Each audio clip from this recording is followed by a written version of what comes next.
Welcome to Stuff You Should Know, a production of iHeartRadio.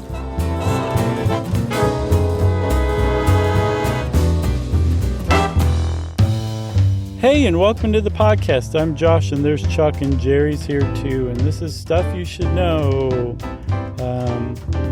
the super cool edition.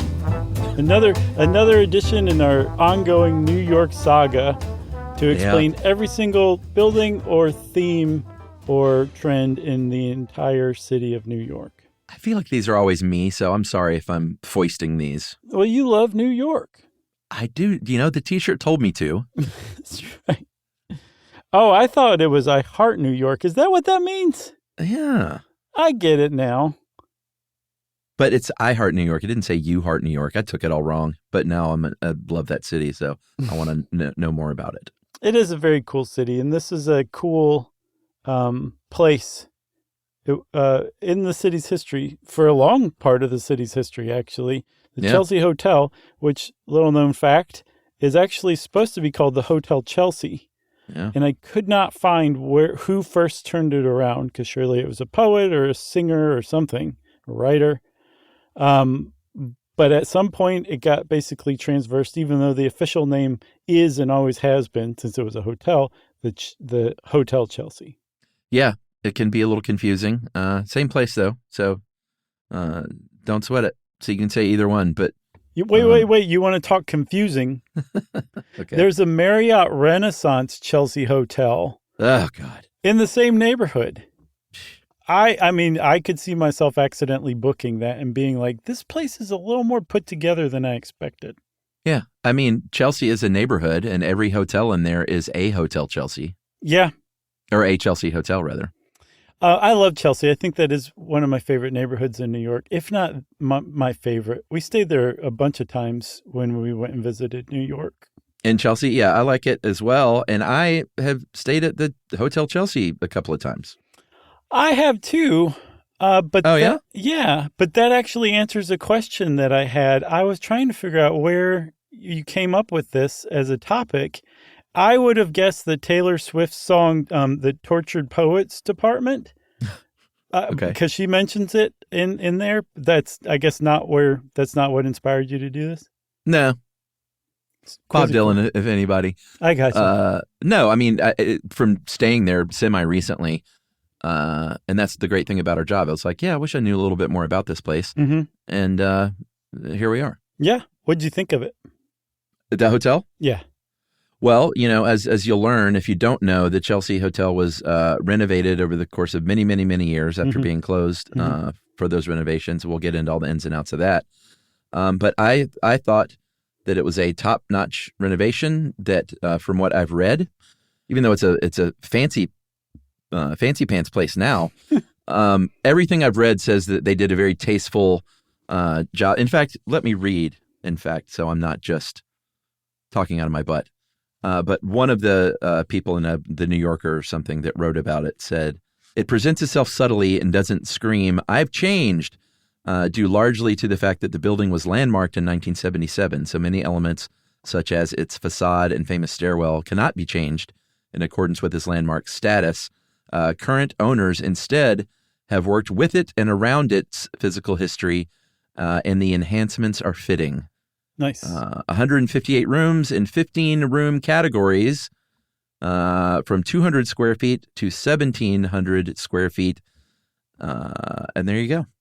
Well, yeah, and that's great that they did a good job with it, because people all the way back to the 1940s, with Edgar Lee Masters, the poet, author of Spoon River Anthology, who lived there for a while, was worried about the gist of the Chelsea Hotel being stripped away by new owners. And it's changed hands a few times, but it's also stayed in really capable hands for decades.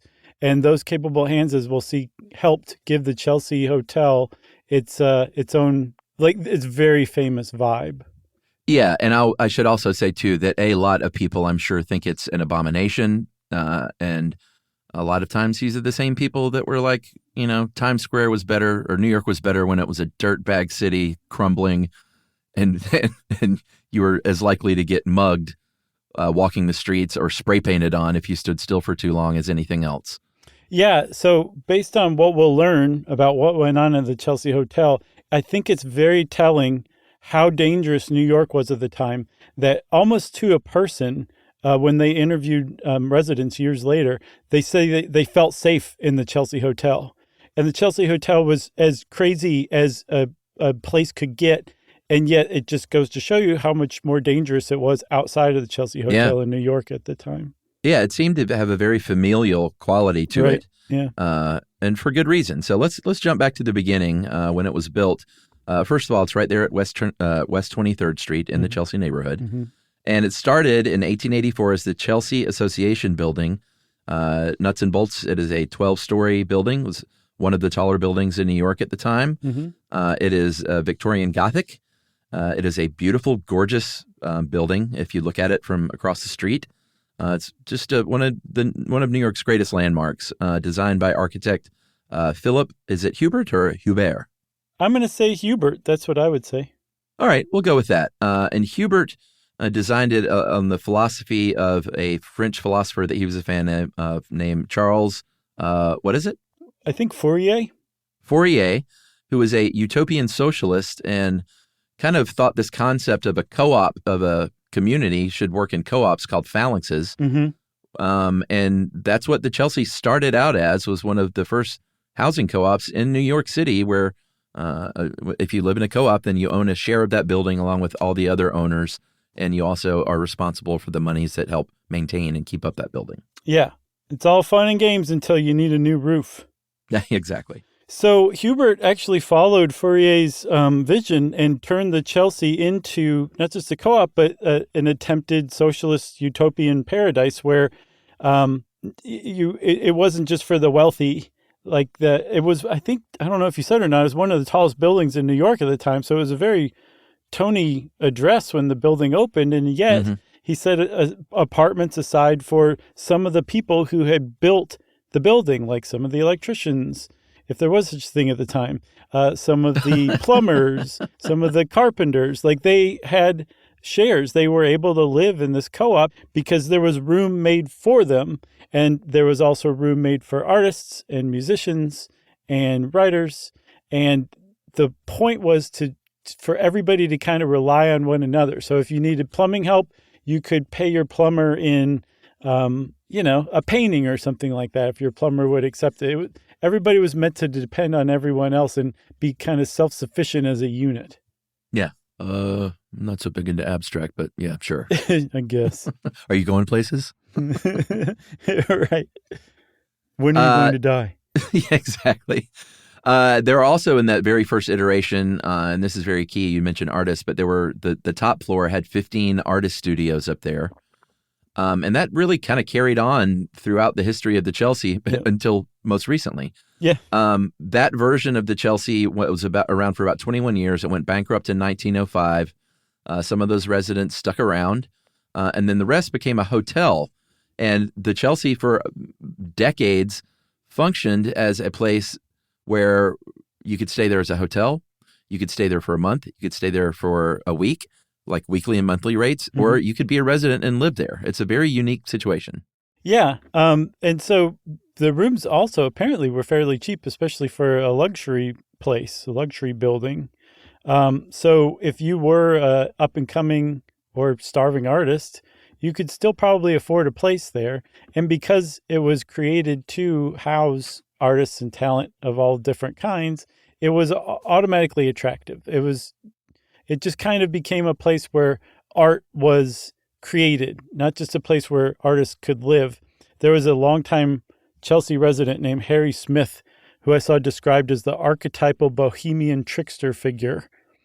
And he's just Chelsea Hotel through and through, from what I could tell. He said that the hotel exuded atmospheric vibrations that attracted artists and also helped produce great art. So like the building itself and the vibe that was in it led to better art than maybe would have otherwise been produced, at least according to Harry Smith, who was a trickster apparently, so he might have been lying. And also, the human brain works in funny ways, and once a place gets a reputation as that, you go in there, and that in itself, you may think you're being inspired just by being there, and that ends up inspiring you. You know what I mean? Yeah, for sure. For sure. I think some people, though, I'm not going to name names, but I think over time, some artists who stayed there have wanted to kind of capture what that hotel does and maybe bit off a little more than they could chew. I think I know who you're talking about. I think you should have a second thought or two if you're like, I'm going to make an ode to the Chelsea Hotel where there's a song, a movie, it doesn't matter.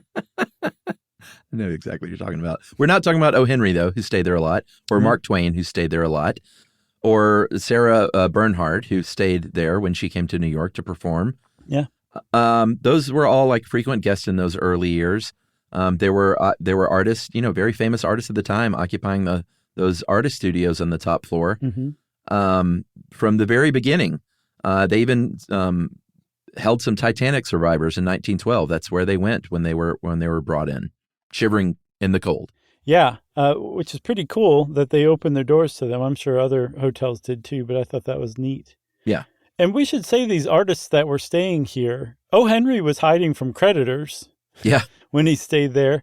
John French Sloane, he was a member of the Ashcan School of Art, which made its name by showing some of the grittier, more dismal side of New York life, which is totally contrary to the zeitgeist. And so the artists were avant-garde.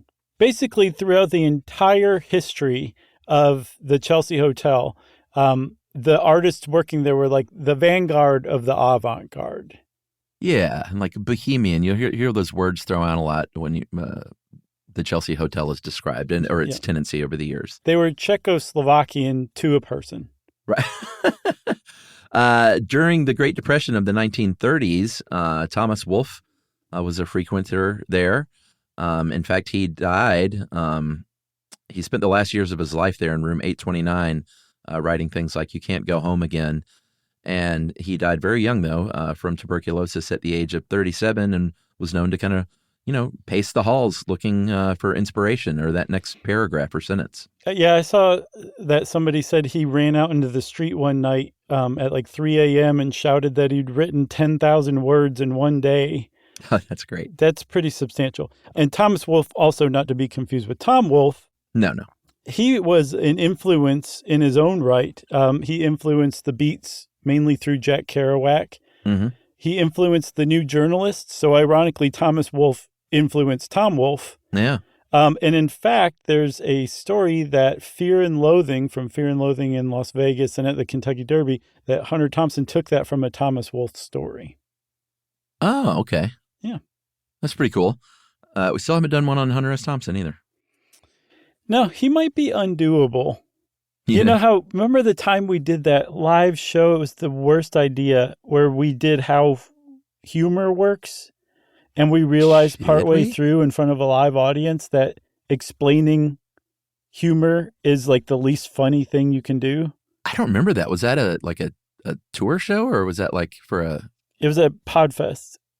Was it really? Yeah, in L.A. years back. Oof, I blocked that one out. Yeah, I don't remember anything about it either.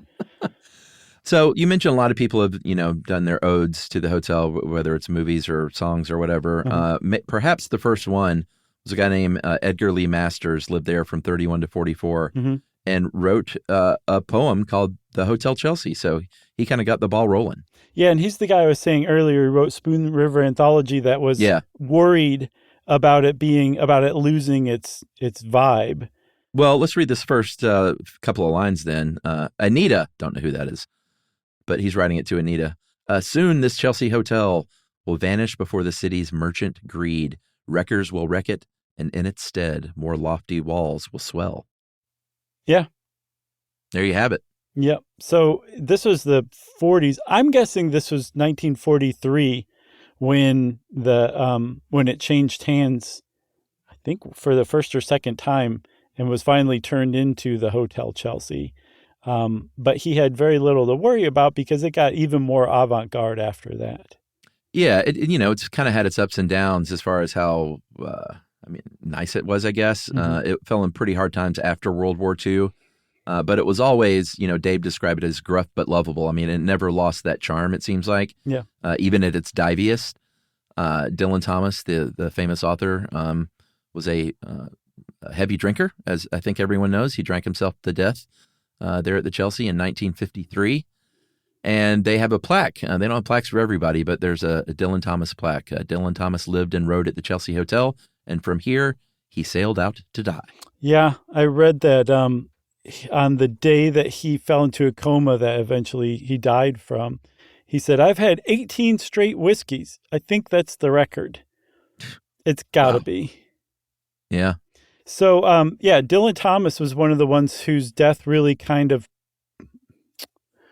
I don't quite know how to put it, but there's certain aspects of the Chelsea Hotel, and tragic figures dying in it is part of that. That's an aspect of it in and of itself. And Dylan Thomas kind of set the tone for that, right? Yeah. Immortalized, maybe? Sure. So he helped make the Chelsea Hotel famous in that respect by dying as a tragic figure there. Other people are just kind of famous, and because they stayed in the Chelsea Hotel, it kind of gives it a little more props. Like Jackson Pollock, he lived there for a little while. Little known fact, the CIA paid his rent. Oh, really? No, I'm kidding. Virgil, have you ever heard the theory that the CIA was behind the abstract expressionist movements to make the United States seem more intellectual to the Soviets? No, but that makes that joke a very deep cut, so I don't even feel bad this time. Okay. For falling for it. Right. So there are other people, too, that you may not have heard of, that I hadn't heard of, that were longtime residents that really kind of gave it like legitimacy. There was a music critic and composer named Virgil Thompson, who was apparently just incredibly prolific. He lived there for 50 years and died in room 920. Larry Rivers, he's considered the godfather of pop art. He lived there for about a decade.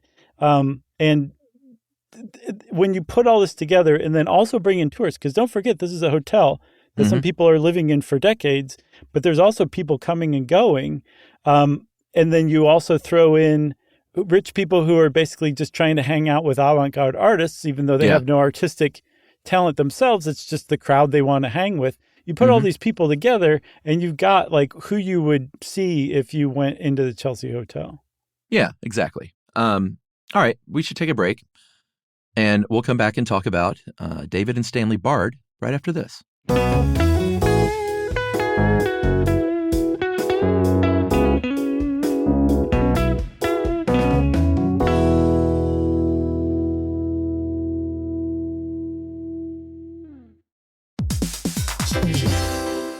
Hey everybody, we're here to talk to you about Wayfair, who believes that spaces should be functional, they should be comfortable, they should be well designed, and they can be well designed by you with their help. Your updated space should feel more comfortable, inviting, and practical for everyday use. And we're talking about outdoor seating. We're talking about grills. We're talking about major appliances. If you need storage solutions, Wayfair can help you out. Patio lighting, rugs, decor. It is your one-stop shop for home. Yeah. I mean, it's getting nice out, so it's time to think about living outdoors for the next few months. And Wayfair knows that outdoor furniture, it's heavy, it's intimidating to assemble. So Wayfair has stepped in and said, we're going to handle the hard part so you don't have to. That's right. You can shop Wayfair Verified, your shortcut to the good stuff. And that means their team of product specialists are going to vet everything by hand using a 10-point inspection, testing things like, quality materials, functionality, and features, and even how long it takes to build that piece of furniture. And the overall experience save time, reduce hassle, and improved convenience. Patio season is here, and these deals won't last. So head to wayfair.com right now to get your outdoor space ready for way less. That's WAYFAIR.com.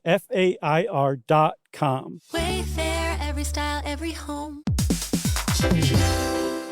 In business, there's no room for guesswork. Every shipment matters. Every deadline counts. When you're trying to keep operations running smoothly, the last thing you need is uncertainty. That's right. That's why reliability is at the core of USPS Ground Advantage. From the moment your package is first scanned in, it moves through a secure, nationwide network, aiding in a timely and accurate delivery. You get near real-time tracking so you can keep up with your shipments. And with affordable upfront pricing, there are no hidden fees or surprise surcharges to throw off your cost sheets. That's right. And that all adds up to predictable deliveries that you can depend on. Because knowing your logistics are handled lets you focus on everything else, your customers, your team, and the future that you're building. Just visit USPS.com/Ground Advantage to start shipping with confidence. USPS Ground Advantage.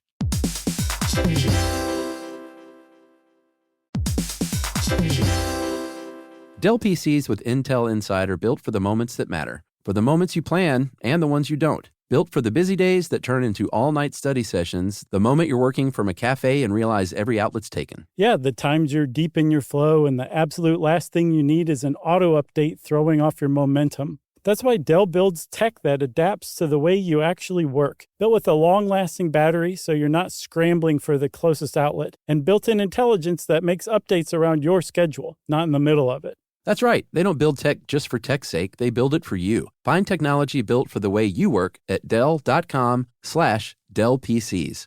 Built for you.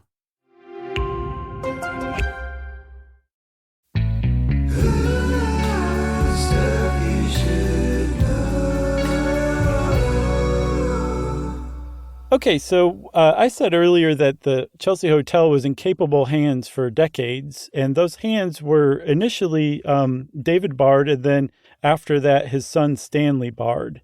And between the two of them, they took Philip Hubert's vision of this socialist utopia, but really the really artsy part of it, and just went to town. I saw it described as Stanley curated who lived in the Chelsea Hotel. It wasn't like, hey, I've got some money, I want to live here. You basically had to be vouched for by another avant-garde artist that probably already lived there. That was a good way to get in. Yeah, and I found this funny little fact that, how little things can change history. Mm-hmm. David, in 1943, the elder Bard, he got together with some other investors to buy the hotel out of foreclosure. And the reason he did that is because he was a furrier who was allergic to fur and couldn't take it anymore. So the reason the Chelsea Hotel, one of the reasons that it kind of stayed that thing is because when David Bard took the reins in 1943, Mm-hmm. he kept that spirit alive with the artist and like taking a painting in lieu of rent. Like had it gone to just some money-hungry, greedy people, it may have completely changed in 1943, and we wouldn't even be talking about it today. Right. So had he not been a furrier allergic to fur, it may have been a completely different scene there. But he ran the hotel until he died in 1964. Mm-hmm. And like you said, Stanley, his son, took over. And Stanley Bard was great. He was, I've got a pretty fun, like apparently there was never any like problem he couldn't handle. He was Right. known for being able to handle like whatever weirdness was going on there at the time. And Arthur Miller, when he was divorced from Marilyn Monroe, lived there for a period of years and wrote a lot about the Chelsea Hotel. And here's one good example about Stanley Bard. Arthur Miller called down after being so frustrated with how disgusting his carpet was, said, "For Christ's sake, Stanley, don't you have a vacuum cleaner in the house?" And he said, "Of course, we have lots of them." He said, "Well, why aren't they ever used?" He said, "They're not used? Stanley, you know G.D. well that you don't use them." "I've never heard such a thing. Why don't they use them?" "Well, you're asking me why they don't use them?" "Well, you're the one who brought it up." "Look, Stanley, just get a vacuum cleaner up here and let's just forget this conversation, please." "Fine. How are you otherwise?" "Truthfully, there is no otherwise. All I am is a man waiting desperately for a vacuum cleaner." And then Arthur Miller said, and then he would laugh, grateful for another happy tenant. And that was like, nothing was like ever wrong Right. at the Chelsea. People were dying and being wheeled out of there in overdoses. And he would make jokes at like, no, the cops were here because they lived there. And the body bags and the gurneys are just props. Yeah, so apparently Milos Forman, a true bohemian, he lived at the Chelsea from, I think, for the early 70s, about the first half of the 70s. And he asked Stanley once if anyone had ever died, I believe to basically get him to admit. Yeah. Because there were a lot of deaths, whether it was by suicide, murder, Overdose. mattress fires, overdoses. And it was just well known that there were a lot of deaths that happened in the Chelsea Hotel. So Milos Forman asked Stanley once if he could think of anybody who ever died there, and he could only come up with one person. And he was a painter named Alpheus Cole. That's funny. He died in 1988, the oldest man in the world at 112. He died at the Chelsea Hotel, and that's the one person that Stanley could think of in the entire time that he was running the Chelsea Hotel. Yeah, and Stanley ran it for 40 years after his dad died. But like I said, his dad had the same attitude. They asked David, the elder Bard, why he didn't ever evict a tenant who apparently was playing the drums, and everyone was complaining, and it was even driving him nuts. Mm-hmm. And his answer was, "I like people." Yeah. Yeah. It was cool. Like you could get away with, from what I saw, you could get away with basically anything up to murder, essentially. And Stanley would put up with it because that was the rhythm that his father had kind of laid out. And if you want to cultivate an avant-garde artist colony in the middle of New York, you're going to have to do that, or else just give up because it's not going to work otherwise. Yeah, I got to read this other Arthur Miller quote. It's pretty good too. He said, "The Chelsea," and this is, by the way, from the Chelsea Affect, AFFECT, about the Bards. He said, "The Chelsea, whatever else it was a house of infinite toleration." Yeah. This was the Bards' genius, I thought, to have achieved an operating chaos, which at the same time could be home to people who were not crazy. Yeah. Which I don't know who those people were. Yeah. I saw Mad as a Hatter used more times in an oral history of the Chelsea Hotel than I ever have anywhere else. Yeah, just about everybody there. Yeah. Yeah. So my favorite Arthur Miller quote, by the way, is, "These pretzels are making me thirsty." Right. It's a great one. Yeah, so let's jump into the 60s and 70s, because that's when the Chelsea seemed like it had some of its most notable events and residents, even if they were part-time. My favorite guy, Bob Dylan, stayed at the Chelsea, stayed in room 211 for about 3 years, off and on, because he was going up to Woodstock as well. But 61 to 64 is when he was hanging out with Ginsberg and doing his thing. He wrote most of, if not all of, Blonde on Blonde, which is his 7th album. And very specifically in the song Sarah, which was about his wife, his first wife, Sarah, that he married in 65. There's a great line in that song. "Storms are brewing in your eyes"? No, different Sarah. Oh, okay. This one is a very scathing, tough song. Bob Dylan was the champion of the anti-love song, and this is kind of one of them. But he said he writes about staying up for days in the Chelsea Hotel, writing "a sad-eyed lady of the lowlands for you." So he references another song on the same In album Sarah. that he Yeah, wrote. it's a song to his ex-wife, and he said, basically, "I remember staying up for days writing sad-eyed lady of the lowlands for you." Yeah. And no Pretty good time stuff. is a good time for goodbye. Have you seen the Dylan movie? Do you care about that at all? No. Yeah, gotcha.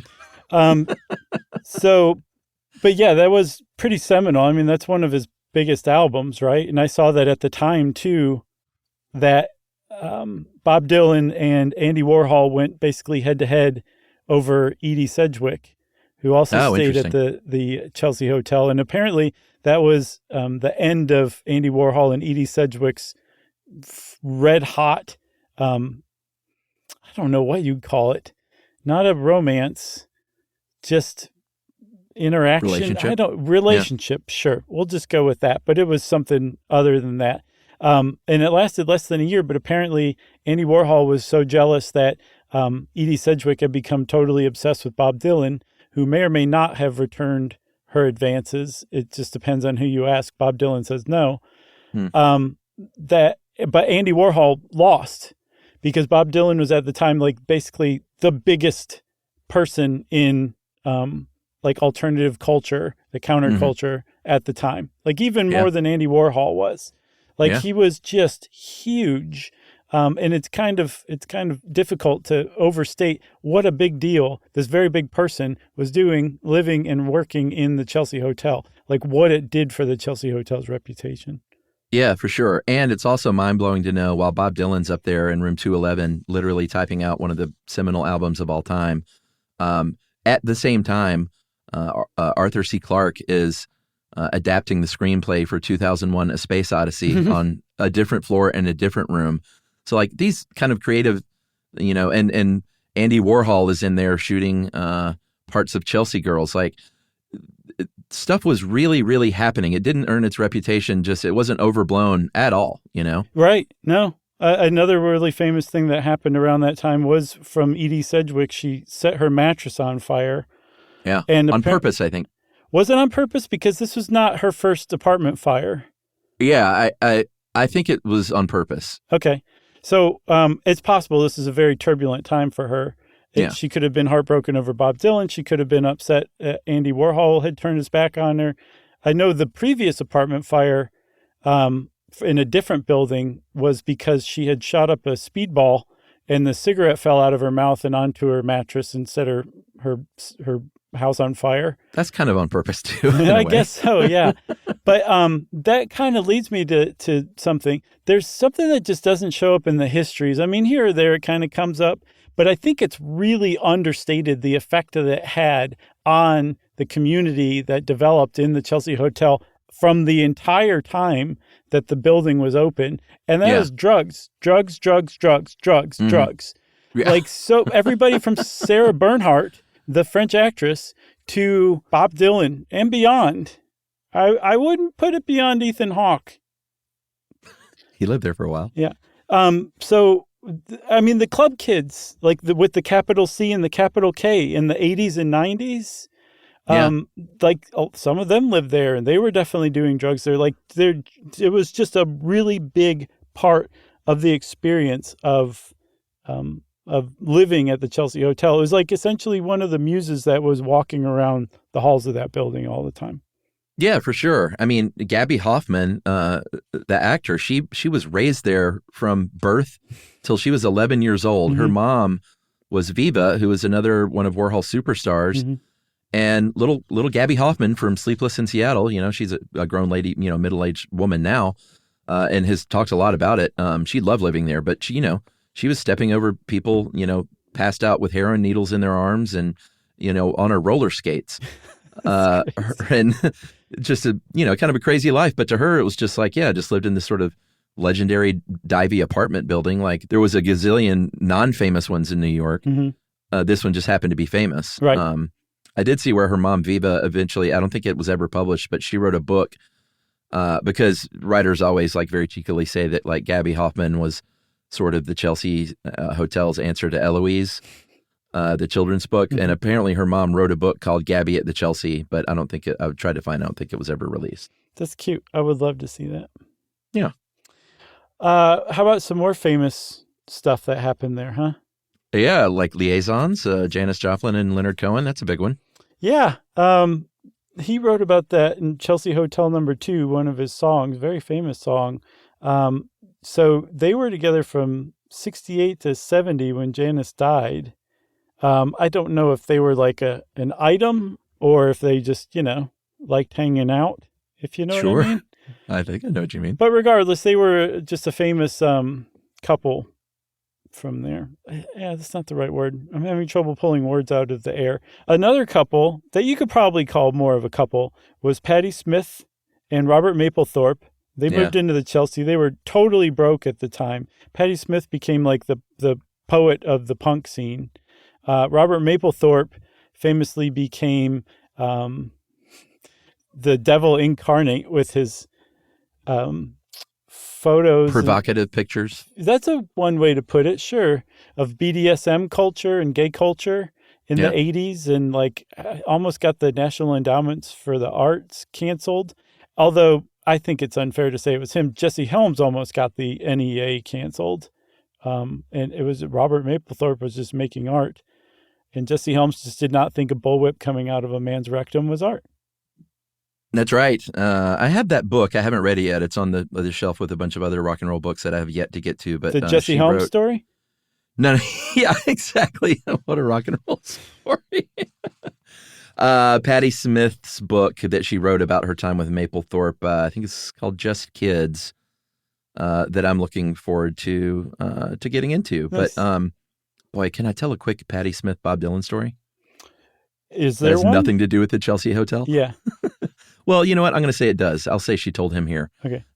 If you're a Dylan fan, you'll like this. You can just check out for a second. But on Bob Dylan's very famous Rolling Thunder tour that he took up in 75, 76, some people look at that as like some peak Dylan live performance. Mm-hmm.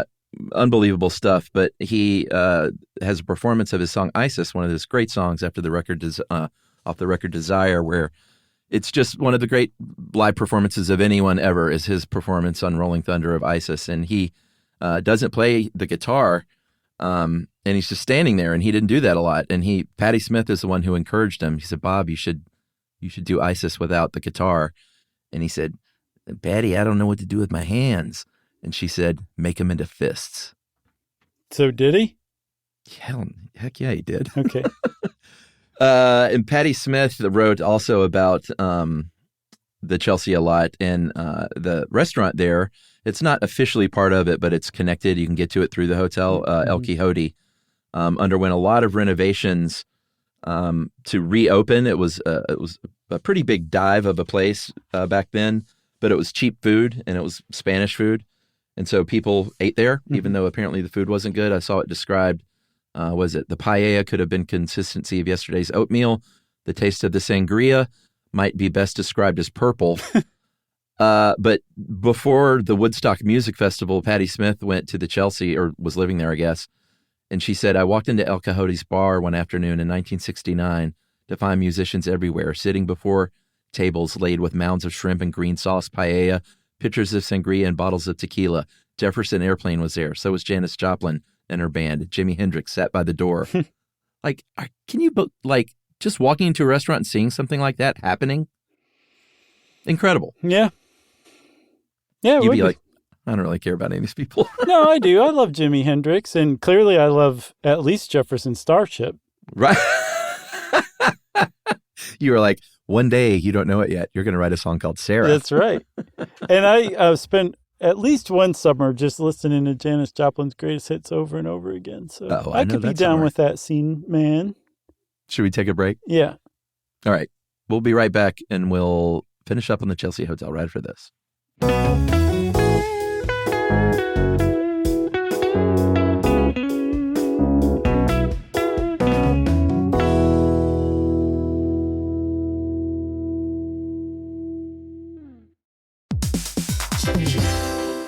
In business, there's no room for guesswork. Every shipment matters. Every deadline counts. When you're trying to keep operations running smoothly, the last thing you need is uncertainty. That's right. That's why reliability is at the core of USPS Ground Advantage. From the moment your package is first scanned in, it moves through a secure, nationwide network, aiding in a timely and accurate delivery. You get near real-time tracking so you can keep up with your shipments. And with affordable upfront pricing, there are no hidden fees or surprise surcharges to throw off your cost sheets. That's right, and that all adds up to predictable deliveries that you can depend on. Because knowing your logistics are handled lets you focus on everything else, your customers, your team, and the future that you're building. Just visit USPS.com/Ground Advantage to start shipping with confidence. USPS Ground Advantage.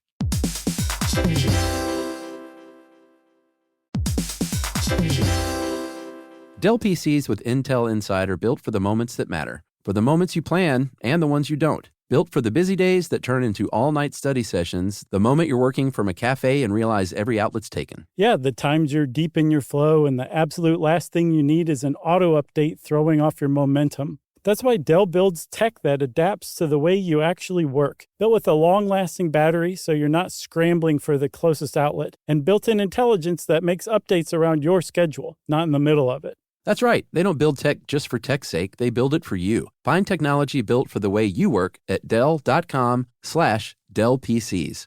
Built for you. Our listeners love puzzles, paradoxes, and hidden patterns almost as much as we do. On TikTok, those fascinations come to life. People are breaking down physics, exploring geology, and explaining why the world works the way it does. You'll see impressive experiments, explanations that finally make sense, and connections you didn't expect. It's like having a lab, a lecture hall, and science museum in your pocket. TikTok is where wonder is shared, where curiosity turns into discovery, and where millions learn something new every day.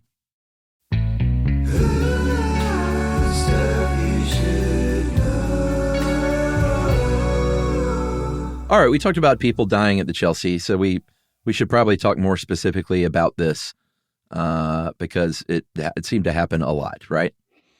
Yeah, there were people who jumped out of windows. Remember, it was a 12-story building, and this was nothing new. There's a rumor of a ghost of a woman who supposedly lived there, was an artist who was upset with herself and cut off her hand and then threw herself out the window. And this would have been in the first couple decades of the 20th century. but it didn't stop with her. It just kept going and going and going. And then even if someone didn't die by suicide or wasn't murdered or their place wasn't set on fire, just the day-to-day grimy grittiness of it, of heroin addicts like shooting up in the bathrooms or sex workers like washing their underwear in the bathrooms. That was another quote from the oral history of all places that Vanity Fair had on the Chelsea Hotel. Like there was just a definite dark side to it, which was it just kind of underscores what I was saying before, that people were like, and I felt so safe there. And it was like, what was it like outside of this building if this was what it was like inside, you know? Yeah, that's a good point. There was a very notorious death there. Depending on who you ask, Sid Vicious murdered his girlfriend, Nancy Spungen, there in room 100. In October of 1978, we can't say for sure because he denied it to his last days, which was before he went to court. He died of a heroin overdose before he was able to go to trial for that. But what we do know is that Nancy Spungen was stabbed to death there. Yeah, there's a biographer or author named Phil Strongman. I would call myself Phil Strongman if that were my name. But Totally. he wrote a punk nonfiction book, I guess, called Pretty Vacant. And he points to Rocket's Red Glare, who was a bodyguard for the Sex Pistols at the time, who was the last person known to have seen Nancy Spungen alive.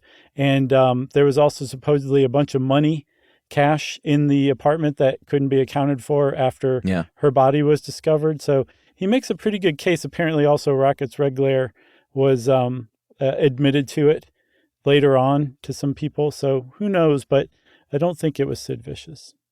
Yeah, I know Rocket's Red Glare from a lot of those early Jim Jarmusch movies. Interesting dude. Rufus Wainwright lived there in 2000 to work on a record. And there's a pretty funny story there where he was, he called down to the front desk and asked if they could send up a quart of milk.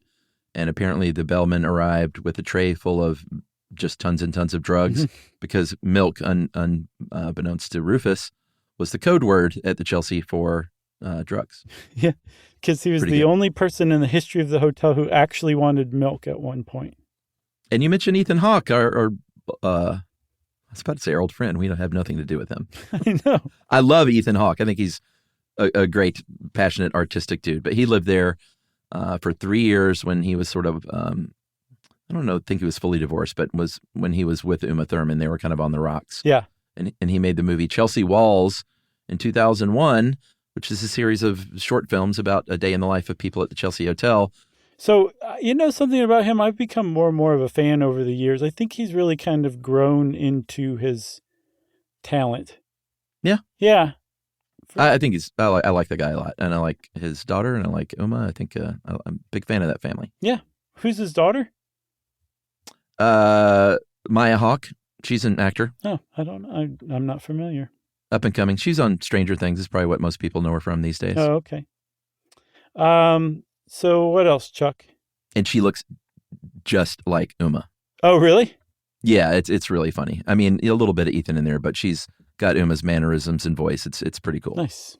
So, you mentioned that the Chelsea Hotel underwent renovations for a long time, over a decade from what I saw. The whole thing started when Stanley Bard was forced out back in 2007 or 8. I saw both. Remember that his father, David Bard, had purchased the Chelsea with two other men. Well, their heirs were basically like, you are not making money here. Like Stanley was very famous for accepting art in lieu of rent. If you were hard, down on your luck, but you were an artist, like he would just, look the other way for a few months. Like he was not running it like a business, and he was very open about that.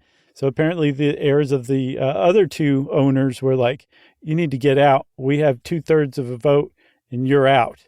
Yeah. And that was when big bummer. Things just big bummer.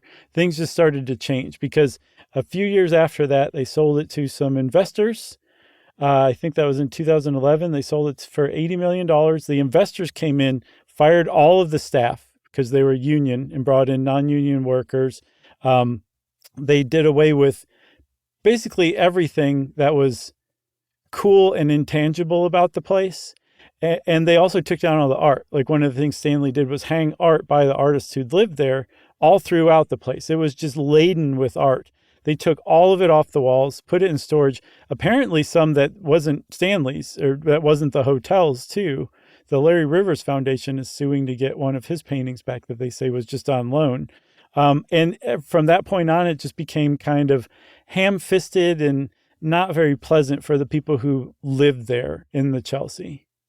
Yeah, it's a very controversial renovation because, like you said, there's still people living there. Some of those residents held out and fought it and for as long as they could. Some other residents were mad at those residents because they were like, we're just living under construction because it's taking forever because you're fighting this.